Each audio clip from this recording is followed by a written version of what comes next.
अब beauty corner में आप पाएंगे home decor and artifacts, god idols, wall piece, metal art and wall clocks, flower pots and artificial flower plants, latest collection of crockery, stylish range of bars, toys section, baking items, hamper articles, fully air condition showroom, lift facility के साथ Ved arena, first floor near Digambar Jain Mandir Balaghat. स्वागत है भाई, स्वागत है दीदी का, स्वागत है।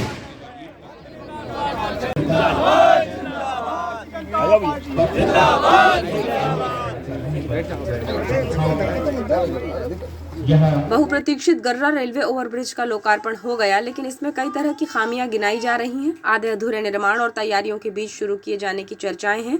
13 जून को समारोह पूर्वक आरओबी का लोकार्पण प्रभारी मंत्री ने किया, जहां पर अब खामियों को लेकर विवाद गहरा गया है। निर्माण की कमियों और ब्रिज के नामकरण, राजा भोज ओवरब्रिज को लेकर भी बहस तेज हो गई है। ब्रिज के शुरू होते ही कमियां देखी जा रही हैं, जिसमें 200 मीटर फुटपाथ नहीं होना और स्ट्रीट लाइट की कोई व्यवस्था न किया जाना भी प्रमुख है। प्रदेश के स्कूल शिक्षा एवं परिवहन तथा बालाघाट जिले के प्रभारी मंत्री उदय प्रताप सिंह ने ब्रिज का लोकार्पण तो कर दिया, लेकिन इसकी खामियों पर वे कुछ नहीं कह पाए। जब सवाल किया गया तो उन्होंने सब कुछ कर दिया जाएगा ऐसा जवाब देते हुए खामियों पर पर्दा डालने जैसा काम किया है। ब्रिज को लेकर सोशल मीडिया पर तस्वीरें भी पोस्ट की जा रही हैं और दुर्घटनाओं की आशंका भी जताई जा रही है। कहा जा रहा है कि ब्रिज में 200 मीटर फुटपाथ ही गायब है, जबकि ये व्यस्त मार्ग है और यहाँ रोशनी का पर्याप्त प्रबंध किया जाना चाहिए था, जो नहीं हो पाया है। लोग कह रहे हैं कि भाजपा की उपलब्धि लोगों में जताने के लिए आधे अधूरे तैयारी वाले ब्रिज का लोकार्पण कर दिया गया, जबकि कुछ का तो यहाँ तक कहना है कि बारिश का दिन है और यहाँ पर पर्याप्त रूप से ब्रिज से पानी निकासी के द्वार तक नहीं दिए गए हैं। लोकार्पण के दौरान ऐसा मौका भी आया जब मंच पर उद्बोधन के लिए प्रभारी मंत्री को बुलाया गया। इसके पहले ब्रिज निर्माणकर्ता कंपनी द्वारा उनका स्वागत कराया जा रहा था, लेकिन ठेकेदार तो नहीं पहुंच पाए और मंत्री जी माइक पर पहुंच गए, जहां उन्होंने इस वाक्य से अपने उद्बोधन की शुरुआत की और कहा कि मंच संचालक बड़े ही होशियार हैं, जो आज के दिन मंत्री और ठेकेदार दोनों को सम्मान और सम्मानित करने का मौका दे रहे हैं। इसके बाद आयोजन स्थल पर ठहाकों की गूंज सुनाई देने लगी। हालांकि ब्रिज निर्माण की खामियों को लेकर कांग्रेस अब खामोश है। आमजनों के द्वारा ही निर्माण की गलतियां निकाली जा रही हैं। सोशल मीडिया पर विवाद तो ब्रिज के नामकरण को लेकर भी है, जिसमें कई लोग आपत्ति दर्ज करा रहे हैं। बालाघाट जिले में ऐसी विभूतियां रही हैं जिनके नाम पर इस ब्रिज का नाम रखा जाना चाहिए था, जिसमें नक्सलियों से लोहा लेते हुए वीरगति को प्राप्त होने वाले शहीद आशीष शर्मा के नाम पर ब्रिज का नाम रखे जाने का सुझाव भी लोग देते हुए दिखाई पड़ रहे हैं।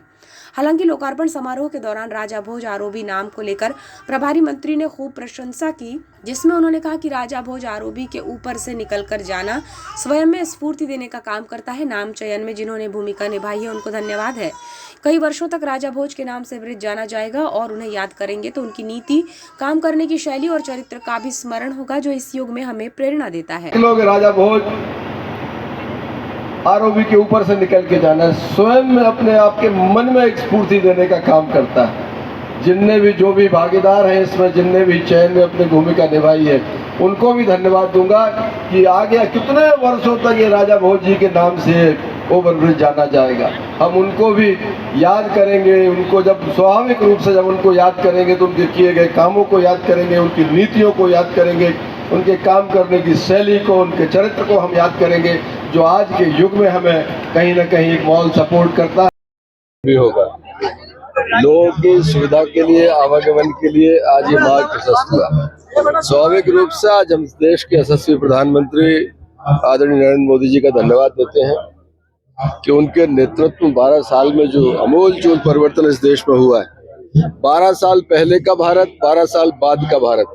12 साल पहले की रेल की सुविधाएं, आज की सुविधाएं। 12 साल पहले हिंदुस्तान में कितने रेल ओवरब्रिज थे, आज कितने हैं।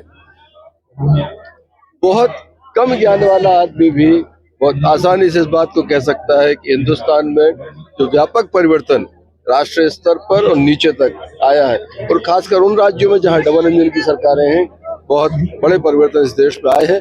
मैं प्रधानमंत्री जी का फिर एक बार आभार अभिनंदन करता हूं और हमारी माननीय सांसद आदरणीय पारधी जी को मैं आज बधाई देता हूं कि ये सौभाग्य उनको मिला है प्रधानमंत्री जी के नेतृत्व में।